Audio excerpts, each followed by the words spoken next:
Welcome to the Vergecast, the flagship podcast of the Google Pixelbook, my maybe favorite computer of all time that is now long gone and Google refuses to keep making new ones. We're not going to talk at all about the Pixelbook on this episode, but I miss it dearly. And Pixelbook, if you're out there, just know that I loved you.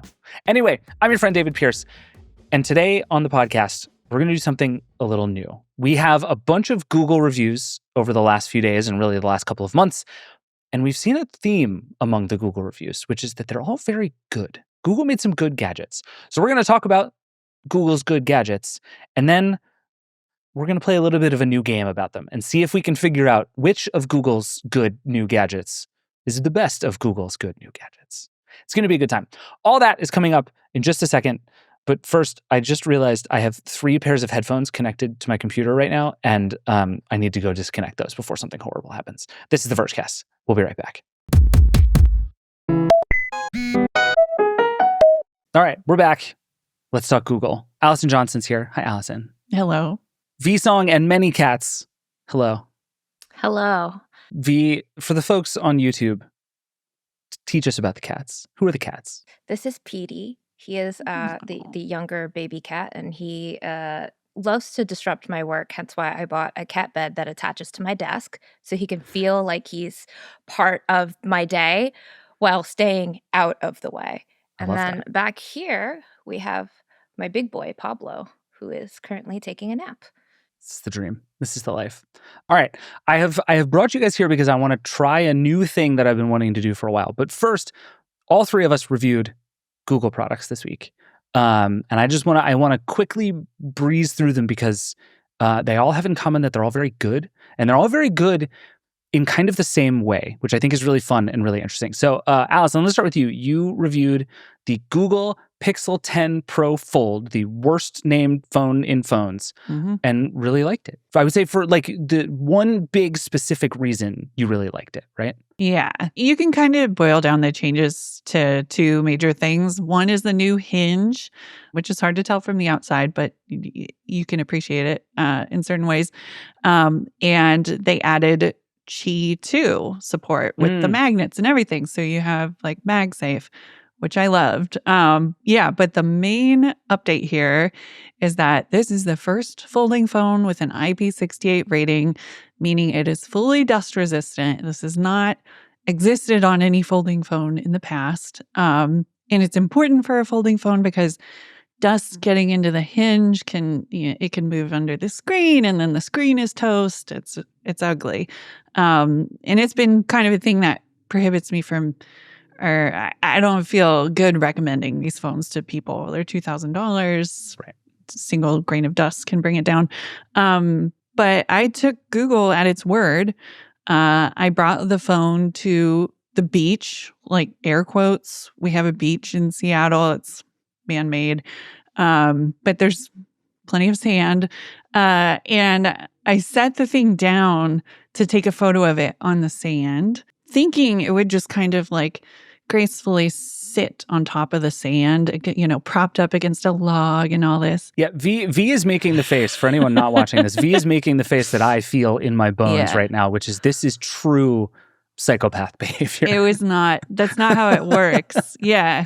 It just let me just put this new gadget down on the sand. It'll probably be fine. Yeah. Is like the last words a reviewer ever says. Yeah. I had it unfolded, of course, because you want to do that. Set it down on the sand, just sank immediately, like half an inch down. Sand. That's how sand works.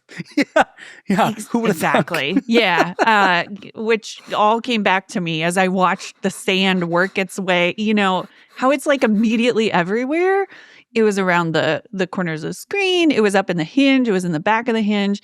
I was like, well, I'm committed to this, and I just took my photos. I picked it up and I was like opening and closing it. There was a crunching sound coming from it was crunching, and I was like, oh god. And then I was like, why not then set it next to the water and get a picture of the phone with the waves gently coming ashore and not touching the phone. So I did. I set it down next to like a seashell and a little piece of seaweed. I was like, I'll just be able to grab it out of the way if a wave comes.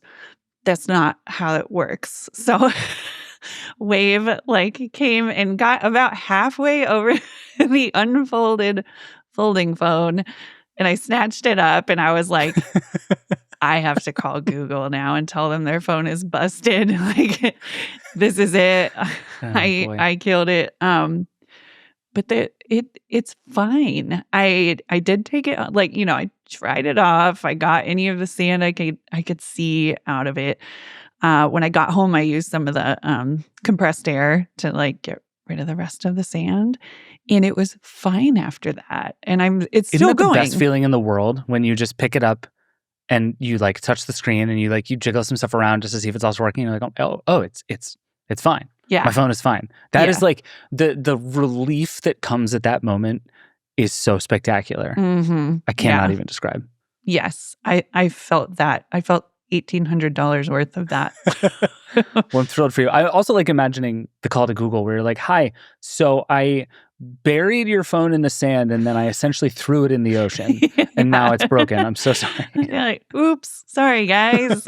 It turns out you're not supposed to do that, but I did it for journalism. I did it for the blog, but it survived. Were you wearing the Pixel Watch 4 at that point in time? And did it give you a high heart rate alert? That's what I need to know.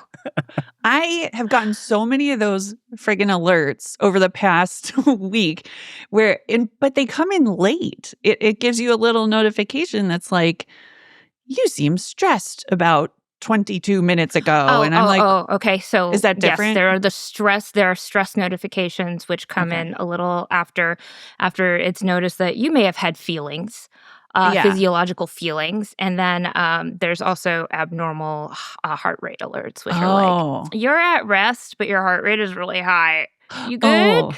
Oh, I don't know. So I was curious if the latter was coming. But if it did have the we have detected a moment of emotional distress, that's also amazing. Yeah, it might have. I was honestly too distressed to notice. But yeah, I seem to get a lot of those notifications, honestly. Oh, I do too. Don't worry. We're in the thick of Techtober, and Techtober just ended. That's peak. But this is the beauty of both of your products that you both reviewed. V, you reviewed the new Pixel Watch, and these things, Google has spent a long time making good gadgets with stupid mistakes. and some of those mistakes were like, if you look at it wrong, it will just fall apart into 100 pieces in front of you. Or like if the wind blows on it, it will scratch. And in both the watch and the phone, Google seems to be like rapidly actually solving those problems. And you're like, I can now wear this lovely round smartwatch out and not have it scratch every time I bump up against another person on the sidewalk. And it's like, these are just the little things. And this is what I mean by, I think we all kind of had the same experience. Like I reviewed the Pixel Buds headphones, and there is no single like earth-shatteringly great thing about them. It just does all the things and does it pretty well. And that is like kind of the ball game. It turns out that it's like, if it just does all the things and doesn't have glaring weaknesses, I'm probably really going to like this product. And I feel like, V, you had that experience with the watch too, where it's like, none of this is like mind-blowing new stuff. It's just like a really good smartwatch for the first time ever. I did have a moment where I was sitting here and I was just like, holy fuck. Did Google is Google the maker of the best Android smartwatch right now? Hold on. Wait. Google? Because like, the very short TLDR of Android smartwatch history is that up until 2021, they were kind of dog shit because Google had really neglected Wear OS 2. And it wasn't until they like joined forces with Samsung to create Wear OS 3 that stuff started to get better in the Android space. But I would say up until this year, Samsung was still technically the best or the most all-around Android flagship smartwatch maker.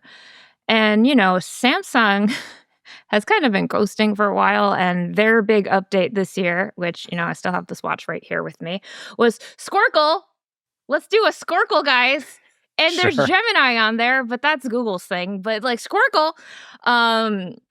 And so, I've been having this watch here and I've been staring at it while also staring at the Pixel Watch 4 on my wrist and going like, I think Google's done it. I think they are the Android smartwatch to beat because not only did they implement Gemini in a much smarter way, even though I think it's still very hit or miss, they just all around have been innovating and iterating year after year, making progress. And this year, they made a frick ton of progress. It was like, I think Allison uses this descriptor a lot, but it was like a bunch of updates in a trench coat. And now you have a Pixel Watch and it's a big adult now. And I was genuinely just sitting here like, oh my God. It is really smart that they added a domed display because when you look at it, you do have a lot more screen space. It is really smart that they extended Material 3 Expressive over to the smartwatch because now everything is more glanceable. Raise to talk, I don't have to be a Power Ranger for that to activate. It actually does not activate for me when I do that. You just have to do it very gently, and there it goes. We have Raise to Talk for Gemini, and they made it repairable, which I'm going to credit the Verge.com with some real durability testing, much like Allison's beach extravaganza. Chris Welch, R.I.P. to, well, not R.I.P., but our beloved former Chris Welch. He's not dead, but he's dead to us. That's the important thing. He cracked the first Pixel Watch, and he has no idea how. He had no idea how he did that. Then for the Pixel Watch 2, I woke up one morning and it was scratched to hell and back. You can look at our Pixel Watch 2 review to see the damage that was done. It was so bad that when I texted the picture to Google, they sent people to my house to pick up the watch, and they were like, we must investigate what happened to this. We must study what happened to it. Like, what criminal came through your window and just scratched up your watch and left? No, they actually sent it to a lab to see what happened so that we could investigate. And all they said was abrasions happened. And it was scratched up really badly. And internally, I have been told by my various comms friends at Google that they blame this guy, Petey, because he was a little kitten at that time. He's so sweet. Look at him. He's innocent. He's sweet and he's innocent. He has done nothing wrong in his life, but he is mischievous and likes to put smartwatches in his mouth and chew on them, especially when he was a kitten, which, he was a little baby when the Pixel Watch 2 was happening. So now they curse this cat. And I take credit for the fact that the Pixel Watch 4 is repairable because we have done fucked up two of the displays over time. And, other people have as well. And it was like a big thing online that the Pixel Watch was not at all repairable. And guess what, guys? Now there's little screws, and they're not proprietary screws. iFixit is going to sell manuals and a repair kit so you can do it yourself for battery replacements and display replacements. So thank you, Petey, for your service. He's innocent. He didn't do it. I don't believe that he did it, but in case you did, thank you for your service. No, he did it, but he did it on purpose for the cause. Mm-hmm. That was somebody had to. Do you know what I mean? Like, if the right to repair doesn't just do itself. Yeah, Petey really believes in right to repair. That's exactly right. He does. He does, because he's always, like a cat knocking shit off just to see how repairable it is. So yeah. That's what PD contributed. It's like iFixit and cats journalism are the ones really getting this done for us, I would say, in general. But so this brings us to the game I want to play here, which is, I think, basically between these devices and the Pixel 10, Google has had a very good year of gadgets, and I think is at a place where it probably has the best lineup of gadgets it's ever had. And so I want to do a thing I've been wanting to do with a bunch of companies, and I was going to do it with Apple first, but I want to do it with Google first. And it's a game I call Company Gadgets, Ranked. And so what we're going to do is I have made a list of 6 Google gadgets, and we're going to rank them in order from best to worst. And this is taking all things into account, right? Like each one is going to have a different set of competitors. So it's how it relates to its competitors. It's what it costs. It's how you feel about the company. It's all these things all considered. And like, we've never had a way to be like, are the Pixel Buds better than the Pixel Fold? And damn it, we're doing that today. And maybe we'll never do this again, but I hope we will again. And I think it's going to be very fun. To do it, Our producer, Travis Larchuk, has invented an entire new thing for us to do. Travis, welcome to the show. Hi, thank you. Yes, I have vibe coded an interactive for David to control during this segment so that we can see the 6 products that we're going to rank and their relative rankings to each other. I need to know just a little bit about the vibe coding process. As you know, a bunch of you over the summer did a vibe coding experiment, and I think none of you did it properly, and you all did a bad job. But Travis, I think, did a good job. So I want to know what you did. How'd you do it? I'm going to tell you how I did this, and then you're going to concede that vibe coding is much more difficult than you're claiming that it is. All right. So basically, all I wanted to do was create a thing where there were 6 boxes, and you could put the little pictures of the things, and you could drag them into the box, and the boxes are numbered 1 through 6, and then you can rearrange them if you want. And the issue I kept running into, which has happened every time I've tried to vibe code something, is it'll give you something that's almost all the way there, but something's wrong with it. And so then you'll say, hey, can you not have it so that the boxes overlap each other? Or can you make the text be bigger, or the text not cut off? And it'll be like, yeah, I did that. I did that already the last time that you asked. Yeah, everything's great. And then you say, no, it's not. It's exactly the same as the last time. And then it'll be like, are you sure? Or it'll be like, I think I found the problem, and it will change nothing. Yeah, it'll be like, oh yeah, I definitely found it. But it's like, no, you didn't. You broke the whole thing. So I have pit Gemini and ChatGPT against each other, or maybe in collaboration with each other. So I will take a thing that one of them has stalled out on, and I will give the code to the other LLM and say, can you fix this thing? And it'll fix it. And so I just ping-ponged back and forth from Gemini to ChatGPT. That's like so smart. 3 or 4 times, having one edit the work of the other one because ChatGPT doesn't know that Gemini thinks that it solved all the problems, so it's going to go in. So anyway, I present to you. Do you see what I mean, though, David? This is fantastic. This is everything I ever wanted it to be. I think the make them check each other's work. It's just like a constant fresh eyes solution. Yeah. I love this for you. So, Travis, thank you for explaining. And with all of that, let's play this game. This is if you're on YouTube, you're going to see this. If not, don't worry about it. This is called the Rank-O-Matic. Bye, Travis. Thank you. Bye. Okay, so we have 6 gadgets that we're going to do this with. The 6 gadgets are, and this is like a slightly imperfect thing, but this is the best way I could think to do this. We have the Pixel tablet. We have the Pixel, regular Pixel. We have the Pixel A series. This one's the Pixel 9a, but I mean sort of the whole A series. We have the Pixel Fold. We have the Pixel Buds, and we have the Pixel Watch. And we are going to rank these 6 devices / their kind of categories-ish from 1 to 6. I almost included like Fitbit and Nest, but that got too messy. So we're just doing a Pixel thing here. Do you guys want to start at the top or the bottom? I kind of feel like the bottom is actually going to be the easiest. I want to start at the bottom. And I know what it's at the bottom, too. It is the fucking Pixel tablet. Sorry. Yeah. We should have all said it at once. This is easy. Yeah, we're all very much on the same page about that. The annoying part of this is I don't even think the Pixel tablet is like all that terrible. It's just that absolutely nobody should buy it because Google has no interest in it. Android tablet apps are bad. And this thing, it's so expensive. Someday this thing will be $99 on Amazon.com and I will buy it that day. And until then, it should not exist. You know, it has one good idea, that there's a dock that you constantly charge your tablet on, because my iPad speaker dock, and great has idea. A speaker. Great idea. Yeah. But also the problem is because it does that, I never use it as a tablet. So you have interesting. one, V? I have 2. Yours just don't lives judge as my like life. it just lives on the dock. It just lives on the dock in the 2 places. Like, we never take it down. It's our smart home. Like, you know, Jen walked me through building a smart home. And after I told her all of my woes and the structure of my house, she's like, I think Google's system is for you. And so now I have 2 Pixel tablets and I hate them equally. Fair enough. All right. Well, that one was easy. I had a feeling we were all going to land on this place. I'm sorry to the Pixel tablet.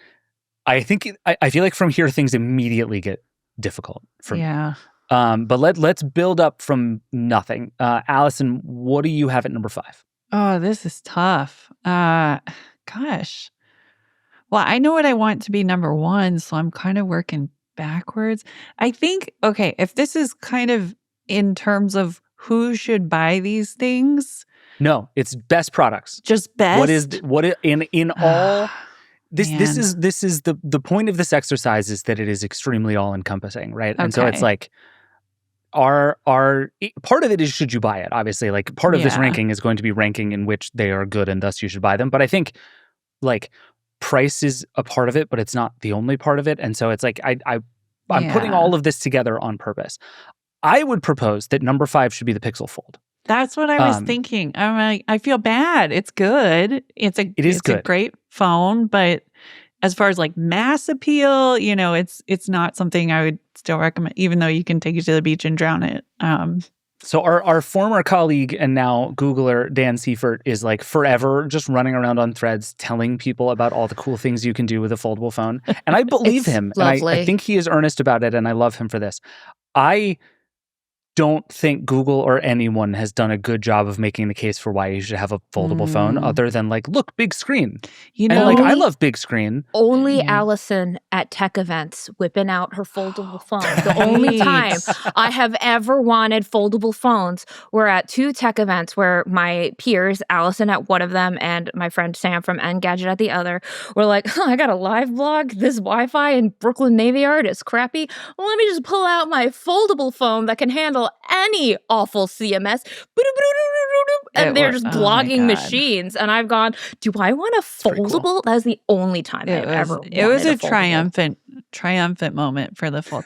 I think that I feel better about putting the Pixel Fold at 5 because the Samsung Galaxy Z Fold 7 exists and it is so much thinner and lighter and like more comfortable to hold and carry. Don't bring it All to the right. beach, but yeah. This feels good. V, any objections? No, I agree. Also, like, you're going to go to the Right. beach, and at the beach, you're going to want to read. And as our good friend Dan Seifert always says, reading is one of the primary uses for the foldable Mhm. phone. So if you're going to go to the beach and you want to read on your phone, Mm, I mean, come on, you can't be defeated by a tiny grain of sand. no. This is true. All right, no, I think we're doing the Fold. I feel good about the Fold, in part because it's also still $1,800. Yes. Like for all of the ways it's getting better, it is still twice the price of all the other phones. And that's bad. And that's true of all foldable phones. Okay, this might be dumb. I think I want to put the Pixel Buds 4th, Mm. despite the fact that I just gave them a 9 and I think they're terrific.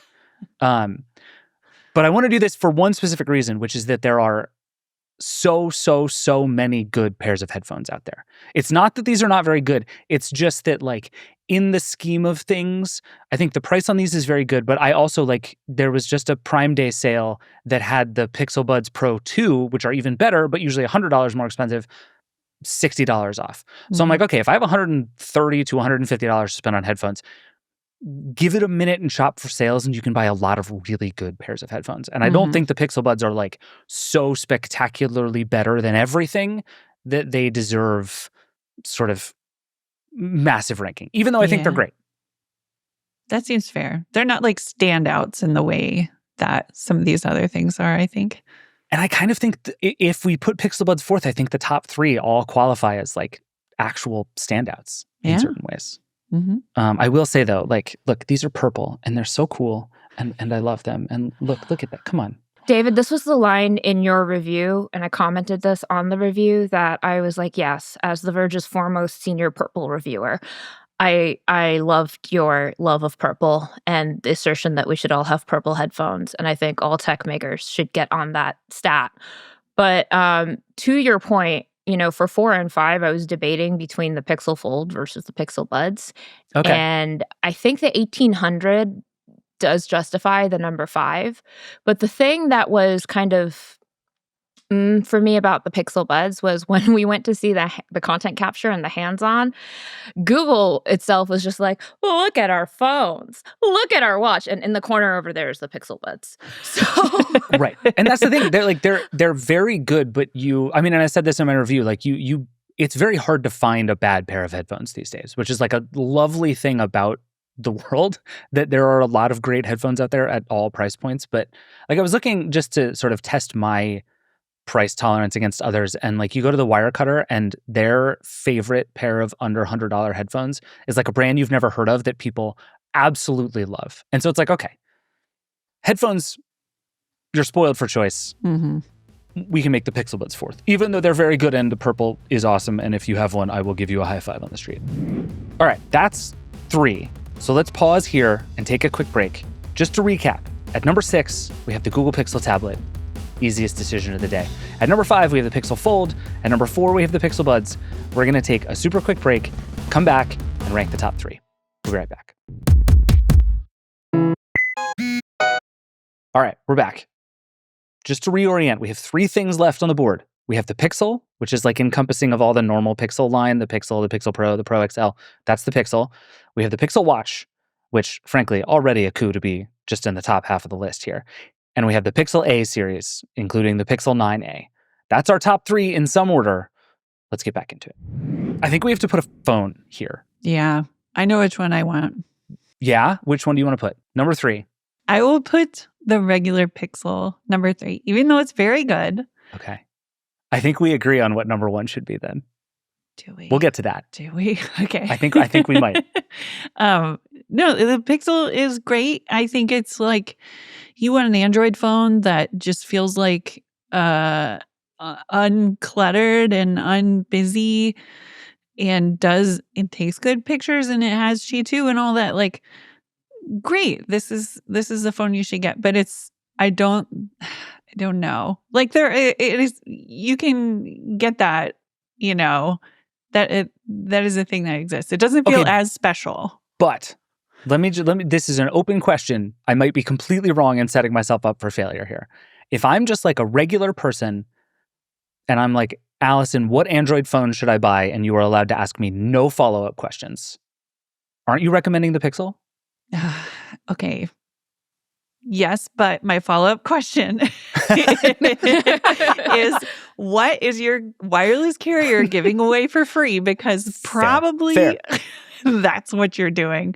No. I'm like, are you paying out of pocket? And then, all right, I have 2 follow-up questions to your no follow-up question. Well, so this is the part where I'm torn. Is I think right now the Pixel 10 is the best Android phone, and I actually don't think it's like super close. Yeah, and I think that's a like meaningful, powerful thing, and I don't think that's been true for a while. I think Samsung really like figured out a lot of stuff and got way ahead, and I think Google has just sort of slowly, resolutely caught up. And just the like day-to-day experience of using a Pixel to me is so much more pleasant than using Samsung software still. That like I just again like I all the people in my life who use Android who don't want to spend a lot of time thinking about their phone have Pixels and are happier for it. And I think that is like, that means something. But there are phones that cost as much as the Pixel that are also terrific, which is why I think the Pixel belongs in spot 3. But okay, so my question though is that we're also ranking these things against each other. And if we're going with a phone for number 3, people don't upgrade their phones every year anymore. And if you are making a long-term choice between an A series Pixel phone and a Pixel phone, are you actually going to say that the A is better than the Pixel? Because I have been using the Pixel 10 XL for Pixel Pro 10, like one of those things, for testing in the summer of Android watches, and I feel like, oh my god, it's really good. I'm like it. I've been an iPhone girly for a really long time. I'm like, oh, this is really nice. I enjoy this quite a bit. Except that I'm always accidentally circling to search unintentionally. But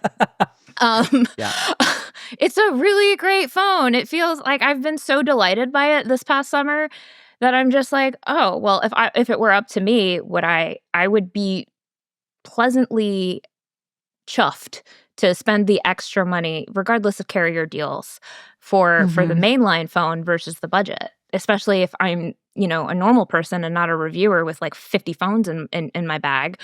I don't know. I'm just like, So here's where I'm landing with this. I feel like a nice $800 phone solved, like that exists. That right now I would recommend the Pixel. Like, that's the one you should get, but it doesn't feel like a standout.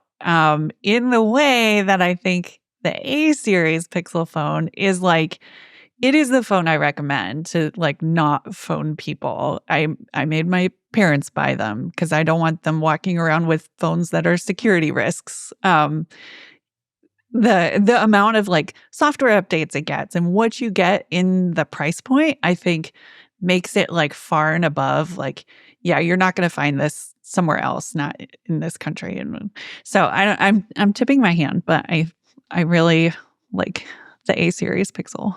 We do agree on this on the order of these first yes. three. I'm with Allison. I think we're going to put the Pixel third because for exactly that reason. I think when you think about what is it competing with, the Pixel has real one-to-one competitors in the way that the A series just doesn't anymore. So that's V. I appreciate your point. Tell Petey I'm sorry. No, I defer to the phone expert. I'm the wearable lady, so I defer to expertise here. All right, so this leaves us with, in 6th place, the Pixel tablet, 5th place, the Pixel Fold, 4th place, the Pixel Buds, 3rd place, the Pixel. We have 2 left. We have the Pixel A series and the Pixel Watch. I believe Allison and I both want to put the A series number 1. V, would you like to make the case for why the Pixel Watch should be number 1? Yes, because you could, I think it's how far it's come, 1, and where it is going. Again, you could make the argument that, in the world of budget phones, there is massive innovation coming. I don't know if I fully believe that on my side of the tech review sphere, but every conversation I've had with the Pixel team, every conversation I've had with tech companies about what's coming next, it leads me to believe that we are going to be living in a wearable hell soon, which is and if you look at the scope of things, the only real competitor that the Pixel Watch has now is the Apple Watch as far as flagship things go. And I don't say this lightly. This was the most intriguing and the most interesting and the most A+ of the wearables smartwatches that I have tested this year. You think the Pixel Watch right now is better than the Apple Watch? It is more interesting. It is. That's not what I asked. It's almost on par. Okay. In some ways it's not, but it almost is. The fact that it has Fitbit integration and Fitbit does health in a way that is smarter. Okay, Workout Buddy, it's fine, but they are coming out with an AI coach where the look that I got beforehand truly left me sitting there going like, if they can pull this off, this is major. They are starting to innovate on certain areas that Apple just has not. These Apple Watches still not repairable. These are. That's major. Yep. I think you also can't underestimate how much better Gemini is than Siri. And like if you are a believer that AI interactions and AI input in particular is like a real reason to get a smartwatch, and I think that it is, that is such a giant advantage for the Pixel Watch. Siri sucks so bad. Yeah. My husband has gotten used to me being able to ask Gemini questions on the watch, and he goes, ask your watch. Can you ask your watch this thing? I'm like, hold up. I decide what I ask my watch. You should just reach out your arm and be like, you ask. Yeah. I don't care. You talk to the robot. It's just such a massive leap to the point where it's like, I'm going to have to talk and we're going to have to reconfigure our buying guide because this is the best Android smartwatch on the market right now. Like OnePlus, sure, the battery life is better, but the fact that this can go from 14% to 14% to 97% in 34 minutes is massive. I did a test where I had this Ultra and the Pixel Watch 4, and this is the Ultra 3. They were both at 14% and 15% respectively. I charged them for the same amount of time. The Pixel Watch went to 97%. The Apple Watch Ultra went to 55%. Wow. So it charges faster than the Apple Watch Ultra. Battery life wise, I got a pretty good amount on the larger watch, which is the 45 millimeter. Allison got, I think, a day and a half on the smaller watch. I think I forget the exact number. It's in my review. My brain is Swiss cheese, but it was a good amount on there. I think it was around 55 hours, 44, at least 48 hours I got comfortably. And the fact that you can just charge it in 15 to 30 minutes and it's going to be most of the way charged, you kind of solve the battery problem. Fitbit is much better at sleep tracking than the Apple Watch is. You have a wider, robust thing. The only thing that it's not better at is GPS tracking, which, whatever. The maps are good enough, even though it has dual frequency GPS right now. They both have satellite connectivity, but frankly, at least in my neck of the woods, I hiked up 3 mountains in dense state forests, and at no point did I lose cellular coverage on either watch. So I have to go travel down at Thanksgiving to Tyaskin, Maryland, where my in-laws are from, and there is a nut farm where there's only one bar of service and you have to stand in a certain way. So I have to go test satellite there. Because nowhere in the tri-state area that I've been to in the last 3 weeks is without cell coverage. So I'm just saying, I will accede if you guys really want to put the A series first, but in terms of like cohesive vision, where this thing is going, the massive strides they've made in 4 years, it's just blown me away. I think you both will say that I am a grumpy pants. It's very hard to impress me. We've said a lot of mean things about Pixel Watches on The Verge. We have said so many mean things. And look at me now. I am saying this is the best Android smartwatch on the market. And I don't say that lightly. I actually think there is a real case to be time. made that this is just the best smartwatch, period. Like, especially for like, if you're not like a capital F fitness person and the thing you want is like all the other stuff that they talk about for smartwatches, there's a run of those things that the Pixel Watch does better than the Apple Watch. My only complaint, just coming from the Apple Watch to the Pixel 4 now, it feels like a tiny bit slower. It is like just a beat behind, where I'm like pressing a thing and it takes a second to like pop up. I don't know. You're the expert on this. Maybe you can tell me if I'm imagining things, but I literally just got a notification across all 3 of them at this point in time. All the 3 watches that I have right now. That's too many. And the Garmin was the slowest. It is. My arms are constantly buzzing, and I've just gotten used to it. But what a sentence. I think you could make the argument that the Apple Watch has gestures and that this is only kind of starting to catch up in the gesture space. So in terms of hands-free computing, this is a little bit ahead. But again, Gemini on the wrist, light years ahead of Siri on the wrist.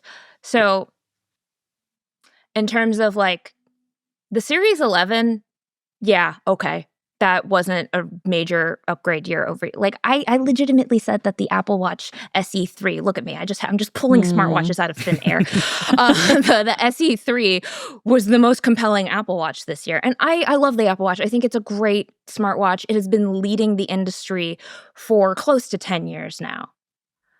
This is a real competitor. For the first time, I'm just like 1-to-1. The ideas are there. The cohesive vision is there. In this mad blitz review period where I've been writing like 10,000 words a week or whatever and thinking about all these wearable devices, because why are there so many wearables this year? I don't know. They want me to die. But,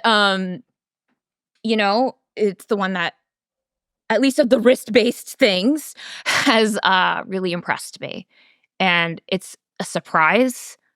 It's why if we were doing this with the Pixel Watch 3, I would not be arguing this hard, is what I would say.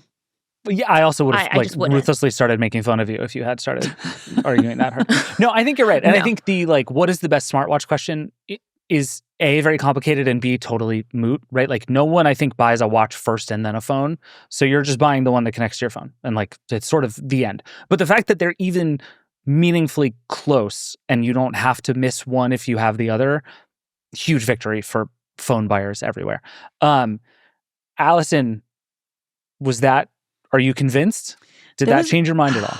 This is tougher than I thought now, because the argument that there's more innovation and there's more coming to get kind of excited about. I totally see that on the watch. Okay, so let me just pour cold water on that really fast. One of the core beliefs of The Verge is that we don't review products based on future potential. And this is, we can redo this ranking at some point, but this right now is the best. What is the best Google product right now? Yeah. And I think the strides thing is real, right? And the like distance Google has come is amazing. But like, if we're gonna give, I would have to sit here and be like, well, if Siri gets better, and I don't want to do that, so we can't do that with Gemini either. Yeah. Well, there's also fair. Like phones are such a known quantity and like a solved thing where I talked to my hairstylist and I recommend, I had her buy a Pixel. But then I'm like, have you thought about a watch? And I kind of evangelize like smartwatches now because I find them so useful. She got a smartwatch. She got a Pixel watch and she loves it too. So I see come that to my side, Allison. Come. So the other thing is, Allison, the point you made about whatever phone you're getting for free from your carrier is also a knock against the Pixel A series. Because the case I would make for the Pixel A series is that for a very long time, you could not buy a good phone for less than about $800. It just didn't exist. There were lots of phones at like $200 that were fine. And you could get like a perfectly functional Android phone for not a lot of money. That's been true for a very long time. But that sort of middle space where it was good, but not like feature complete, but was at a like meaningfully cheaper price point, literally did not exist. And then Google showed up and was like, well, we're going to do the A series. And has now gotten to the point where the A series is meaningfully close to being as good as all of the high-end competitors, to the point where now I'm like, okay, well, you can have the $800 or $900 or $1,000 phone, or you can have this $400 phone that makes this one compromise. What are your thoughts? And like, I've had the same experience you have, where like a lot of people in my life just very happily bought A series phones and have never looked back. And it's like, sure, you don't get some of the like high-end stuff. You don't always get the fastest processor. You don't always get the best camera, but like you get a very good phone for literally half the price. And it reinvented the existence of that thing. And I want to give the Pixel A series a lot of credit for that. Except, particularly in the US, there is a strong chance that you are trading in a phone and thus getting whatever you get for almost no money. Yeah. Yeah. God, that is the ugly thing. I think one of the things I appreciate about the A series is that it is within the realm of possibilities that you would pay out of pocket for this thing. And it's, that varies, and there's financing you can do if you're even doing that much. But as far as like, we're so in the grasp of these carriers and the deals and the upgrades, and it feels so like kind of refreshing that the Pixel A series is over here as like, if you want to break free of that and you can like cobble together $500, you can still trade in your phone and probably get some money off of that. That exists, and you can just own it and you can walk away with it, and it's your phone, and you haven't made a huge sacrifice as far as, performance or features. You don't get a telephoto camera now, but you can probably make do. That's my one thing to keep the Pixel A series phone in the number one spot. It just feels like it's the phone that can break the cycle of carrier deal addiction. All right, Allison, I'm going to make you do an incredibly unfair thing. I'm sticking with the Pixel 9a as my number one. V has made I would say, a surprisingly great case for the Pixel Watch. You have to break the tie. Oh my gosh. Well, I was going to ask Petey, but he just ran away. Petey's like, I'm out. I want no part of this. Petey is looking at the door that's closed right now, and he's like, let me out because whatever. But I will concede that there are times when I am using Gemini on the wrist, and I'm just like, I'm going to just pull out my phone. So if we're talking about that, I would not be mad for the Pixel Watch to be number 2. To me, the second. I'm just saying it's the best Android smartwatch out there. It is. And so if we're talking about Google products as a whole, and we're talking about like the best thing that it does, I'll be satisfied if it's in the top 2. I think on this list, number 2 for the Pixel Watch is like there is going to be rejoicing on the Pixel Watch team if for this to even be number 2 on here. I'll be satisfied for it to be number 2. So Allison, go with your heart. I made my case. I'm going to go with Pixel Watch number 2 as the like happy to be here. It's loving its life in the number 2 slot there. Pixel 9a reigns supreme. It's the phone you get your dad to buy. Honestly, the Pixel Watch was just happy to be nominated. You know what I mean? Exactly. Like it's an honor just to be here at the awards ceremony. It's getting Best Supporting Actress, even though it didn't even think it would get nominated. And It just came for the free alcohol, and instead it got nominated, and like that's a huge victory. Yeah, I'm quite satisfied. So just to recap, at number 6 we have the Pixel tablet, which is the one team at Google that should feel bad at the end of these rankings, I would say. At number 5 we have the Pixel Fold. Number 4 we have Pixel Buds. Number 3 we have the Pixel, which I should say encompasses like just the Pixel Pro, just the regular Pixels. Number 2 we have the Pixel Watch, and at number 1. The best product Google makes, and I think we got this right. It's the Pixel A series.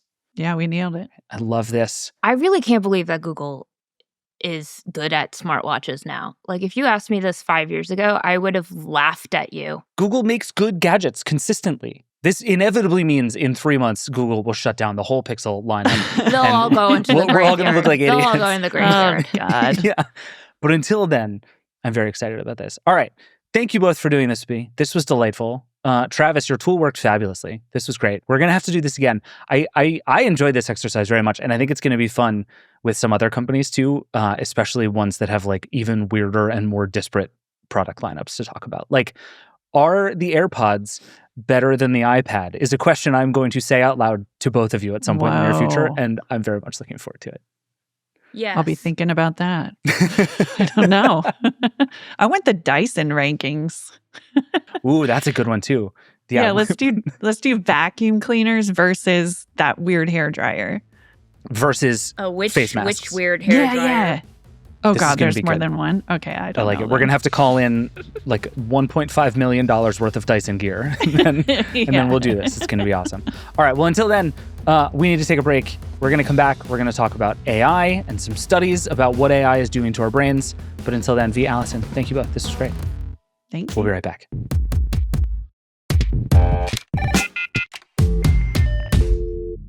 All right, we're back. Allison Johnson's still here. Hi, Allison.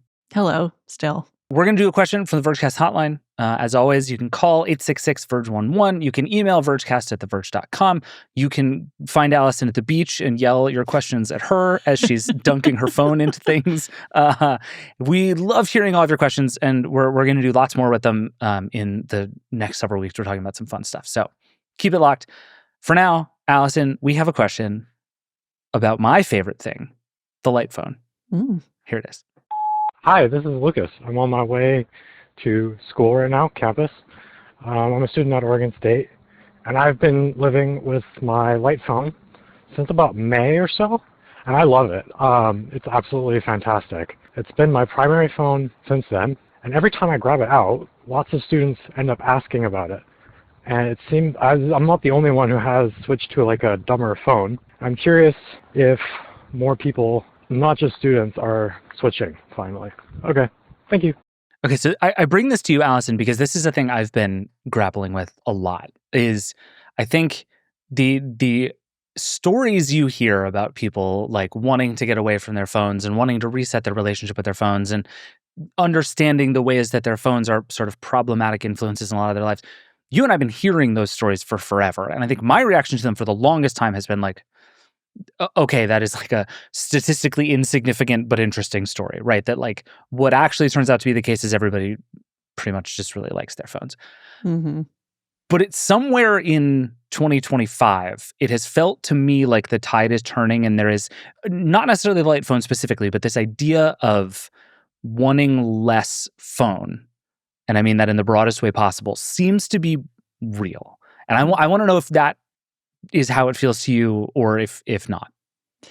I do think it's real, and I hear it more, I guess, anecdotally from friends who are like, "Oh, I don't know, I've been thinking about just going with a minimalist phone and getting a compact camera and just calling it a day."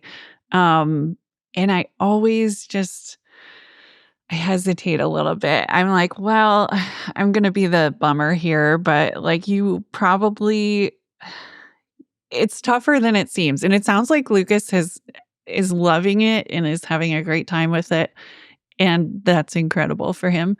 Um, I have just struggled every time I've tried one of these sort of minimalist phones, or it's a flip phone and you're kind of like, it's a throwback. And my kind of go-to recommendations are, maybe a minimalist phone is for you. Here are some things to try before you throw everything away. Start your life over again without apps. Casey Johnston actually has a really good guide to dumbing down your smartphone. So kind of you basically do almost like a hard reset, and you get rid of your apps and you clean it up and you make it just less enticing. I think that's a lot of people could do that and find themselves very happy with it. And the other recommendation I go to is maybe a cellular smartwatch, which was the little experiment I ran recently. And I found there are a lot of cases when I could leave my phone at home, just go be out in the world, still have the ability to text and make a call if I needed, pay for stuff with my, tap to pay. That is well within, you don't have to go buy a whole new phone. You don't have to get into a whole new system. You can get the smartwatch that exists for your phone and try that. But those are my big two things that I think a lot of people would be happy with. I agree. I've started recommending people buy the cellular smartwatch, which was not a thing that I felt before. It was normally like there will be times where it's really useful, but unless you're a person who goes on like really long runs and needs that kind of thing, I was always like, just get the Wi-Fi, it'll be fine. But I do think now the opportunity to take that with you and have this sort of, if somebody needs me, they can get me peace of mind, but still be mostly disconnected is actually really powerful. I wonder, as you're talking to, the companies that make phones or even the carriers or any of these folks, do you have any sense that they're starting to reckon with some of these changes? Like, are the folks building phones thinking about how do we help the people who are trying to reset the way that they're using their phones? I think they do. And there's a real tension, I don't know how far we can hope that they will go or expect them to go, because they're kind of in the business of keeping us on our phones, and maybe that's more down to the app makers than the people who make the hardware. But I mean, there are really good tools on your phone for monitoring your screen time. I don't find that super useful, honestly, but focus modes. And I kind of find it funny that Apple's latest idea about how to rein in your notifications is to just like invent a new focus mode that filters most of the noise out. So the tools exist, and I think there is an understanding that people want this and we want help bringing some balance into how we use our phones. So poke at those things, I think, if you're kind of feeling this. But I don't know if we can hope that the phone makers are going to rescue us from our addictions. Yeah, I tend to agree. And I think the thing that I've always wondered about these companies is, A, they obviously have tons of incentive to keep you on your phone. But I've always wondered, like, are they going to get to the point where the narrative against phones becomes so huge that they have to make some of these changes, or else they risk losing people? I don't think we're there yet. I mean, I know for sure we're not there yet. Yeah. So we're definitely not at the point of like Apple and Google and Samsung need to be worried about people abandoning their phones in droves. I don't think that's coming. But I do think the sort of human awareness that like my relationship with my phone is not what I want it to be and I'm not really in charge of it, I think that is something people have come around to. more and more all the time. Yeah, I think so. And it feels like the big, the Apples, the Googles, and Samsung are very gently kind of prodding us like, hey, here's a focus mode, or maybe set up a bedtime routine if you want, don't worry. No worries if not. So I don't know, maybe they will get a little more robust, as people ask for these things more. I hope so. Yeah, agreed. I did, by the way, reach out to Kai Tang, who's one of the co-founders of the Light Phone, to ask about this specific question. And he told me that the Light Phone is sold out of all of its inventory, and that the gap between what they sell and how quickly they can build them means right now that the wait time for a Light Phone 3 is 2 months, and actually getting worse, which is, he described a problem, but a good problem to have. So I think, again, I don't think the Light folks are producing phones in the quantities of, the Apples and Samsungs of the world. But this thing, they've been at this for like a decade. And I think that they have seen the sort of movement towards it really build. And I think I'm starting to talk to more and more startups who are building gadgets about this idea. And there's real energy in like, what else is there for us to find out there? And I think everybody thinks we just haven't figured out the mainstream answer, which makes me worry that there isn't one. but at least it's fun to see people continue to poke at this. And I think for me personally, I stole a bunch of Casey's idea. Casey was on the Vergecast a while ago explaining some of this stuff, and I deleted a bunch of my apps. I made my phone background black, and I offloaded all of my fun apps onto a different device. I have this last year's Pixel Fold, which I need to return to Google at some point, but I keep around for testing reason. I'm just lazy to ship things. Leave me alone. And this is now my fun phone. This is where a TikTok is. This is where Instagram is. This is where all the things that I want to just screw around on a screen with live. And this phone is now mostly for like talking to my family and attempting not to look at very often. And that has been awesome. I obviously, most people should not buy 2 phones. That's insane. But if you have 2 phones lying around, I highly recommend it. Yeah. My job is to use my phone as much as possible. So I'm pretty jealous right now. That's the other way. Get a job that requires you to have tons of screen time, and then guilt is gone. Problem solved. Yeah. I open up TikTok and I'm like, another day at work, another day in the content mines. Yeah. This is what we do here. We do this for you, people. Yes. Allison looks at her phone all day for you. Subscribe to The Verge so she can do it even more. Please. My family is starving. All right, Allison, thank you as always. I'll see you later. Thank you. All right, that's it for the Vergecast. Thank you to V and Allison for playing my silly game with me. Thank you to Travis for going through the true rigors of vibe coding this insanity for us. And thank you, as always, for watching and listening. If you have questions about any of it, if you think we got the rankings wrong, if you too want to make a forceful argument for the Pixel Watch, get at us.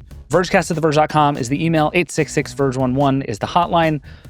If you think the Pixel tablet should have been higher, if I'm being honest, I don't really want to hear it. Send that to Allison. Leave us out of it. But anything else, I'm very curious what you think of the rankings, and even still, who you would like to see us rank next. This is a fun game. I had a good time. We're going to do this again. What company do you want to see us rank next? Also, last housekeeping thing. Thank you to everybody who has been watching and listening to and sending us feedback on the version history episodes so far. We've done 2. If you haven't caught up, we did hoverboards, we did BBM.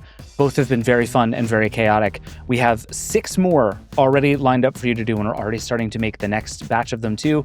But I want to hear everything about what you're thinking. What should we be making episodes about? What should the version history questions be? I already have some ideas about how we're going to change those, but want to hear all of your feedback, all of your thoughts. Again, Vergecast@theverge.com, 866-VERGE11. I'd love to hear from you. Until then, the Vergecast is a Verge production and part of the Vox Media Podcast Network. The show is produced by Eric Gomez, Brandon Kiefer, and Travis Larchuk. We will be back on Friday with Nilay Patel, presumably to talk about Brendan Carr, but all of the other things going on this week, because as ever, there is a lot going on this week. The gadgets keep coming, the AI people keep spending money, and we'll be here. Until then, rock and roll.